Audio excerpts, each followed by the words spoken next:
Ait Squale. My name is Michael Harry, and I am the Chief of the Malahat Nation. On January 12, 2015, Malahat Nation citizens will vote on whether they want to manage their own reserve lands. This is one path on our journey towards self-governance. In the mid-1990s, several First Nations signed a framework agreement which put the mechanisms in place that would allow all First Nations to flourish by developing their own land code. Malahat Nation signed onto this framework agreement in 2014 as one part of implementing our comprehensive community plan. Since that time, we've had many community meetings and personal interviews. The development team created a few drafts of a land code. The final draft land code was approved by Chief and Council and is now ready for approval by community members. When a community votes no to the land code, it means the federal government will continue to control the nation's lands from Ottawa. When a community votes yes to the land code, it allows them to opt out of the land management sections of the Indian Act and to take over responsibility and control of the reserve lands and resources on reserve.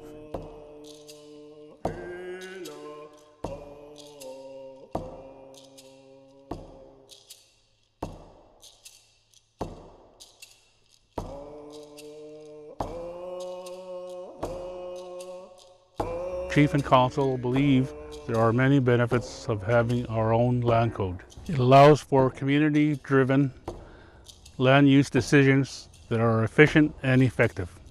It provides the means to well-paying jobs, affordable housing, and healthy community living. It creates the base to support community programs. It creates the real opportunity for members to move home. It ensures that the lands under our jurisdiction have passed environmental assessment. It provides protection of the lands. No one can take these lands away. It ensures we can protect our sacred and heritage sites. This land code will not have any effect on our existing tax benefits, our existing land title certificates, or treaty negotiations. More than 50 First Nations already have their land code, and many more are joining. Malahat Nation has learned from many of these First Nations to develop our own best practices. The land code, if Malahat members vote yes, will become a Malahat Nation law and will replace the 34 sections of the Indian Act related to management of reserve land. The individual agreement, if Malahat members vote yes, will become the document that has all the specifics regarding Malahat Nation land management, such as exactly what reserve lands will be managed by the Malahat Nation, the details regarding the transfer of land management and administration from Canada to Malahat Nation, an environmental assessment of the lands, and transfer of revenues from Canada to the nation to implement the land code. Here's an explanation of all the parts of the proposed land code. Preliminary matters, Part 1. This is about the purpose of the land code and a description of the Malahat Nation lands.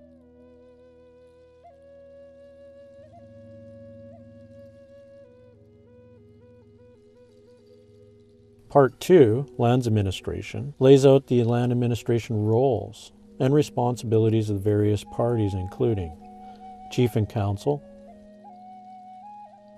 Lands Manager,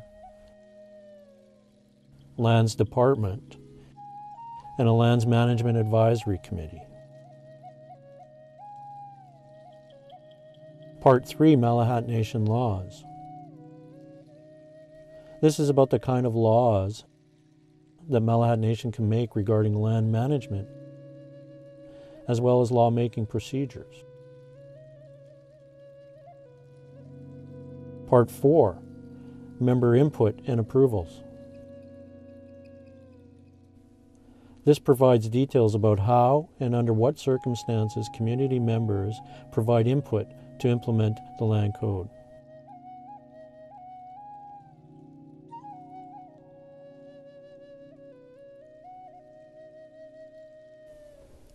Part 5, interests in land.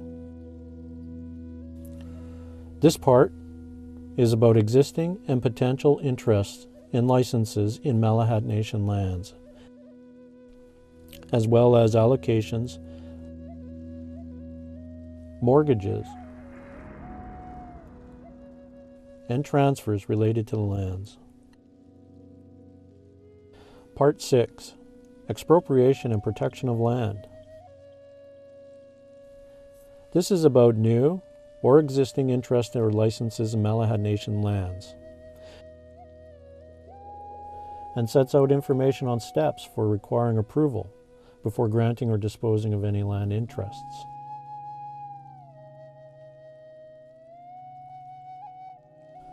Part 7. Accountability and financial management. This describes the rules and regulations around financial management, including conflict of interest, banking, budgets, financial records, auditors. It ensures full transparency and accountability back to members.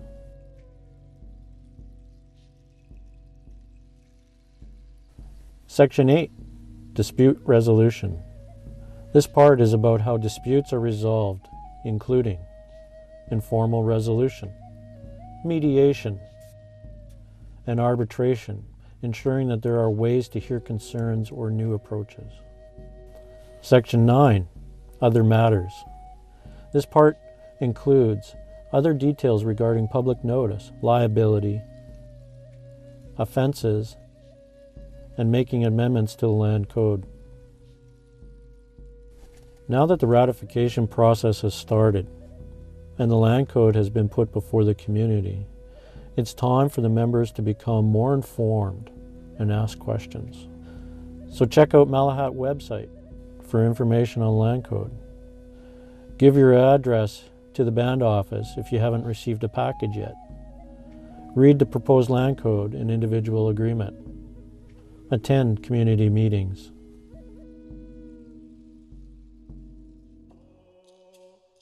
There are some important things you need to know about voting. First, if you are a Malahat member, 18 years old as of January 12th, you will need to register as a voter.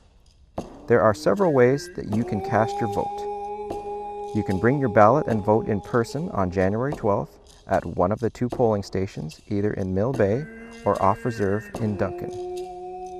Or you can vote by mail. Fill out the ballot and mail it back in the self-addressed stamped returned envelope. It must be received by January 12th. Or finally, Malahat Nation is introducing a new cutting-edge voting method which will allow registered voters to cast a ballot electronically. To do this, you must have a unique, secure voter number which is supplied. You will input this number into your mobile device using the One Feather application and cast your vote electronically. For more information on any of these voting options, contact the band office. Malahat Nation has always managed our lands. With the land code, all of Canada will now formally recognize this. Malahat Nation has come a long way and overcome many challenges. We are a strong and proud nation with deep connections to our land, culture, and community. When you vote yes to the land code, you'll be voting yes to self-governance. When it's recognized that we control our own lands, we control our future. This decision is in the hands of all Malahat Nation eligible voters. So, as a citizen of the Malahat Nation, be sure to register as a voter, ask questions, and get informed. And then vote electronically, by mail, or go out and vote on January the 12th, 2015.